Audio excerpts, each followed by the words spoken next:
Okay guys, welcome back. So today we're going to look at a topic that when it comes to set composition, we deal with in almost every session with the average golfer, the club golfer who's looking to make their set the most efficient that it can be. And it's talking about long iron efficiency and at what point do you start introducing other clubs, potentially, hybrids, etc. Yeah, exactly. What's the longest iron that I guess you get anything out of? Correct, yeah. At what point does performance fall off?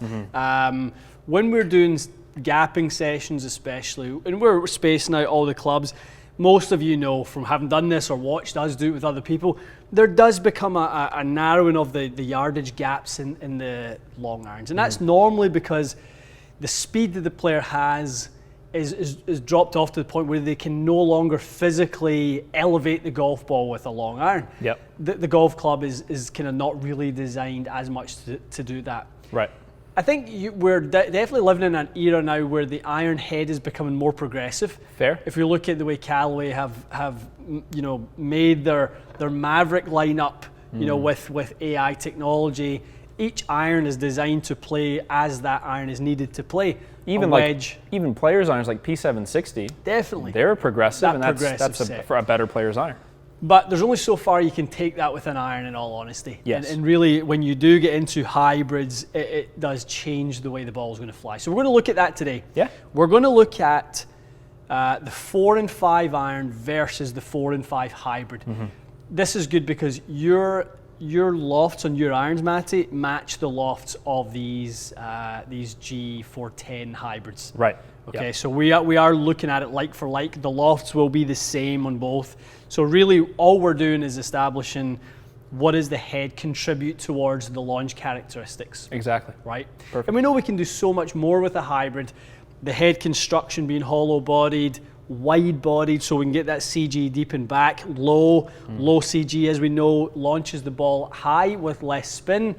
That's the kind of recipe for higher flying, longer shots to stretch out those gaps. Absolutely. Plus you've got hosel adjustability on most of these hybrids, so easier to fit, that being my 5 iron. If it's a hybrid, you can play with face angle. Exactly. Not really much you can do with an iron. Exactly. And we've talked about it a little bit in some of the other hybrid videos we've done with regards to maybe doing hybrids with iron length shafts in them. Yeah.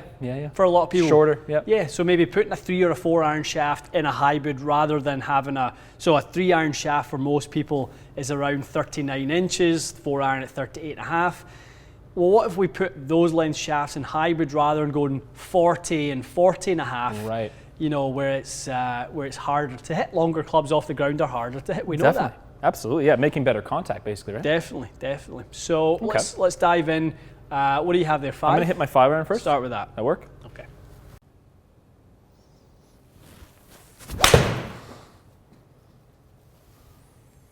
That's nice. Yep. Good.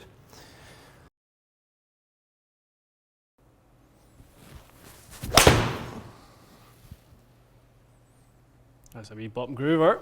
Aye.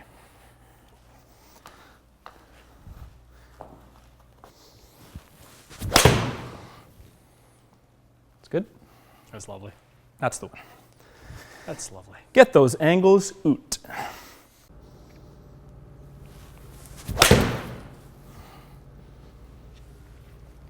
Yes. Very good. Like 4 that. iron.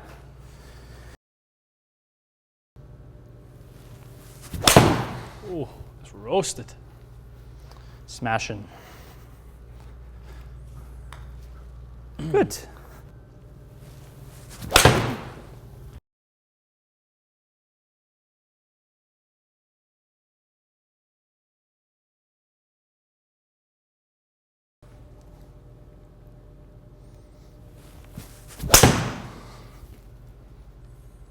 Feels nice. Lovely flight. Towering. Towering. Towering. It's going to land.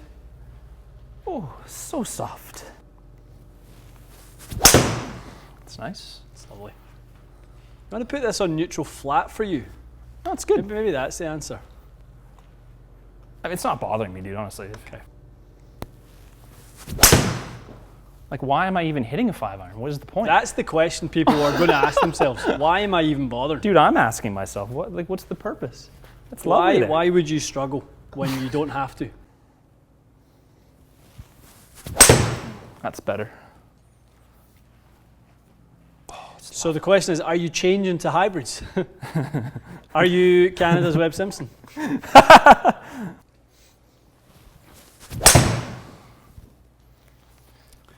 On a rope. On Dunk. a rope. A little short. Ooh, long. Lovely. I think you might need to ditch the whole sim idea and just go to G410s and the hybrids. Don't disagree with you. I was thinking about that actually. Oh, okie dokie. So fives, the battle of the 5 irons. Well, Not much of a battle, was it? it's not much of a battle. You are light years higher, and obviously you're in the right distance window if you're looking to stretch out those longer irons. I mean, right now for you, you're in a different category because you're trying to flight the ball up and down. Yeah. If you are not looking, if you're looking for just high, straight, and far, you are going to go with a hybrid situation here. 100%. 100%. It was so much easier for you to hit that hybrid, and that's even a scratch golfer. Yep. Put that in the hands of an 18 handicapper who isn't obviously hitting it as consistently as you are. Yeah. We were chatting earlier about Webb Simpson. Yeah. There's one of the best players in the world, players champion, major winner. The guy's rocking 3-wood, 5-wood, and then he's got a 19 and a 23.5 hybrid in there. I can 100% see why. And then he goes into a 5-iron blade. I know. That part I don't quite identify with, but the other part I definitely But do. it just goes to show, even someone whose ball striking is premium enough that he plays a set of blades, he knows the value for him that he just doesn't flight a 5-iron the way he, or a 4-iron is as good as a 4 hybrid. Or it requires a big swing change. Like those 5 and 4 hybrids, you literally just step up, make a normal swing, and the ball goes way higher than an iron. Very, nothing you have to different. And then probably equally contrasting. Yeah, very, very similar amount of difference. Very similar, isn't it? Yeah, more spin, more launch, more speed, 6-7 yards.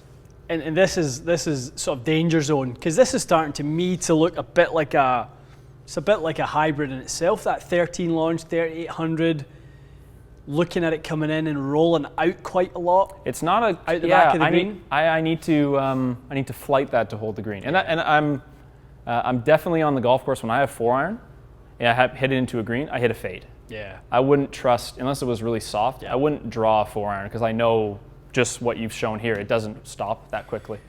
And obviously, there's the difference in ball speed of an iron versus a hybrid. You're going to get more ball speed. So again, not so much something that you particularly are looking for, but I promise you, the average golfer is looking for that. Well, it's just a perfect example of, we're not going on here saying, here's 2 ridiculously different things. Here's 20 extra yards on the 5. They're within 6 yards of each other. It's really just how they got there. They have more elevation, more spin, and more speed coming off, and more forgiveness. Like it's just way easier to play. I mean, just where both those balls are apexing in such a nice spot. Both of those are doing the same. You just have different options of how you can go about it. Yeah. I think this is something that more people need to pay attention to. Yeah. I think people could really score from a stroke gain perspective in that 220 yard range, 200 to 220 for a lot of golfers. Or maybe it's 170 to 190 depending on how far you hit it. Yeah. But in that long iron sort of distance range, you could really extract some value from this. And so let me give you the question that I know will be in the comments. The slower the swing speed gets, the bigger these disparities will become. So a long iron will perform worse, and the hybrid will separate itself as even better. I think so. Yeah. Yep. Because it's giving you more in the categories where you need it. More speed makes the ball go up. More launch makes the ball go up. And then a little bit more spin gives it that bit extra lift. So good. And just as part of a test, we don't keep every shot, as we always say. There's always a few ones that don't really represent the data. The mishit shots that we didn't keep for the video with the irons, most of them didn't actually reach the green. Yeah, true. Some low groove heel ones with the hybrids, they all reached the green. Yeah. So I'm picturing a long par 3, carry the water. I rinsed a few with my irons, and I got away with all of them with the hybrid. No question. And I think everyone's going to look at that and go, well, why would I waste a penalty stroke potentially every round from the same problem? I know. what did you think of the, again, the testing of the shorter shaft I length? love it. I think every time we do it, I like it more. Yeah, you like it more. I actually really like this Ping hybrid now. Yeah. I might sneak that in as my Sneak in hybrid there. this year. I think I've never seen you hit a hybrid as consistently as that. Yeah, I think we'll pick the right loft, obviously, but the flat setting with this Ghost shaft, I'm pretty sure that will be what goes in my bag. I really like it. It's lovely. Okay, guys, think about that for yourselves, for your own game, and obviously the value that you guys would get from it. Do you struggle? Are there times where you come up a little bit short? Arccos data has shown us 60% of golfers come up short of the target. This is one way of ensuring that you get it back there. Okay, so these are times when you can be on the green with a scoring opportunity relative to the field. Most people on those longer holes, when they're hitting in those long clubs, score worse. You don't have to be in that category. You could score a little bit better. So, make sure you're taking advantage of the technology that's available to you. Love it. Okay. Awesome. Guys, we're on the road to 100,000 subscribers. If you don't already do it, make sure you're subscribing. Don't just watch the video and then wait for the next one. Make sure you subscribe. We want to see those subscriptions, really ramping up over the next couple of months as we race to 100K. We really appreciate the support. We'll see you again soon.